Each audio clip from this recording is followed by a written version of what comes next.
Oi, tudo bem? Você já ouviu falar do ditado cachorro velho não aprende truque novo? Esse ditado normalmente é usado quando pessoas adultas ou idosas pensam em aprender algo novo, como dançar ou estudar outro idioma. Pois então, a neurociência hoje já sabe que esse ditado é mentira, caiu por terra. Hoje nós vamos falar sobre isso com o Theo Marins, que é doutorando em neurociências pela Universidade Federal do Rio de Janeiro e pelo Instituto DOR de Pesquisa e Ensino.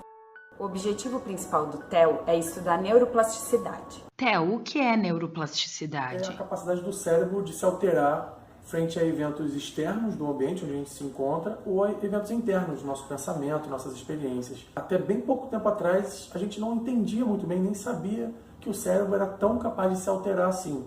Hoje a gente sabe que quando a gente aprende um caminho novo para casa, quando a gente aprende um instrumento novo, a falar um novo idioma, o nosso cérebro está o tempo todo se alterando, está respondendo a esses estímulos e está mudando a maneira como ele se conecta e a maneira como ele funciona como um todo. Esse estudo de neuroplasticidade com os taxistas de Londres Mostrou pela primeira vez que o cérebro humano pode sofrer alterações e a gente consegue medir isso com um exame simples de ressonância magnética, que demora menos de 1 hora. A partir de campo magnético, a ressonância magnética gera imagens de órgãos do corpo, como o cérebro, em uma resolução muito boa. A ressonância magnética não emite radiação como o raio-x. Assim, exames podem ser realizados inúmeras vezes durante a vida. No início dos anos 2000, para você se tornar um taxista e ter uma licença para ser taxista, você precisava fazer uma série de testes. Por exemplo, você tinha que aprender a ir de um ponto A um ponto B da cidade de cabeça, sem usar o auxílio de GPS ou de um mapa e nem o Waze. Então isso requeria dos taxistas uma habilidade muito específica, que é a capacidade deles se localizarem no espaço. Quando botaram esses taxistas de Londres dentro da ressonância e viram como que o cérebro deles diferia do cérebro de pessoas saudáveis, como eu e você, que não somos taxistas, observaram que eles têm uma área mais desenvolvida, o hipocampo. Hipocampo significa cavalo marinho em grego. Nesta imagem, vemos o hipocampo localizado no cérebro humano em uma vista lateral e também numa vista medial num corte sagital, que divide os hemisférios em lado esquerdo e direito. Dentre suas funções está a formação de memórias de lugar. Em experimentos com animais, vemos que as chamadas células de lugar se ativam quando o animal está em um lugar específico. O hipocampo exerce papel importante na formação de imagens mentais. Mas isso não respondeu completamente como a neuroplasticidade funciona. Então, o que veio primeiro, o ovo ou a galinha?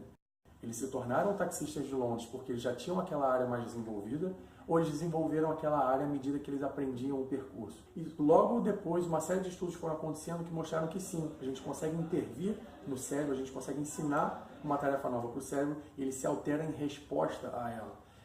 No início dos anos 2000 ainda, um grupo de pesquisadores colocou pessoas saudáveis para aprenderem a fazer malabarismo. Uma tarefa super difícil de coordenação motora, enfim. E fizeram uma ressonância antes e depois das pessoas aprenderem a fazer malabarismo. E o que eles observaram foi que áreas do cérebro responsáveis por acoplar o sistema visual, vendo as bolinhas, com o sistema motor de pegar e largar as bolinhas, ele estava mais desenvolvido. Ou seja, aprender o malabarismo aumenta, desenvolve mais as suas áreas responsáveis por essa tarefa. Então isso mostra que o nosso cérebro é super dinâmico e está super atento a essas pistas no ambiente. Sempre que ele é requerido a se alterar, ele se altera.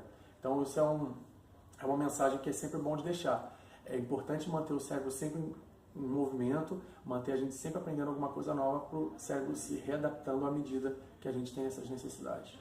E isso significa que a plasticidade é sempre boa ou nem sempre? A neuroplasticidade nem sempre é boa. A gente sabe que tem algumas doenças que são causadas justamente por uma plasticidade mal adaptativa. Ela deveria vir para o nosso bem, mas na verdade ela acaba nos atrapalhando, gerando sintomas da doença. Um exemplo são os amputados. Falaremos sobre amputação em um vídeo específico sobre esse assunto. As pessoas que sofrem amputação de um membro, por exemplo, a maioria das vezes elas sofrem também de um fenômeno chamado de dor fantasma ou sensação fantasma.